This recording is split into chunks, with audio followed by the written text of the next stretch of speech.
আপনারা সবাই জানেন যে গতকাল আমাদের পঞ্চায়েত নির্বাচনের ফলাফল ঘোষণা হয়েছে। আর এই নির্বাচনে আমি একজন জেলা পরিষদ সদস্য, আপনারা জানেন, দিদারকুশ নকদিরগ্রাম জেলা পরিষদ এলাকা থেকে। আর আমরা আজকে যে নির্বাচিত হয়ে এখানে আসতে পেরেছি, যাদের জন্য, যাদের দৌলতে, যাদের প্রচেষ্টায়, যাদের দোয়ায়, যাদের ভালোবাসায় আমরা আজকে এখানে আসতে পেরেছি, আমরা সর্বাবস্থায় ওনাদের প্রতি চিরকৃতজ্ঞ।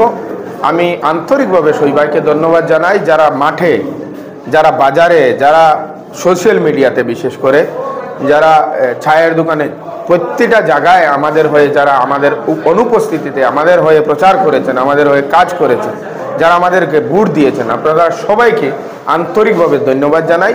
এবং অতি কম সময়ের মধ্যে আপনাদের সবাই, আমার এলাকার, আমাদের জেলা পরিষদ এলাকার 5টা জিপি যারা জনসাধারণ রয়েছেন, আমরা যদিও সরকারের বারণ আছে যে র্যালি টেলি করতে পারবো না, তারপরেও আমরা যে কোনো উপায়ে আপনাদের আমাদের এই 5টা জিপির প্রতিজন জনসাধারণের সাথে দেখা করার চেষ্টা বা একটা স্টেপ আমরা নেব।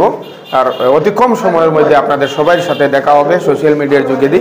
আপনাদের সবাইকে ধন্যবাদ জানাই।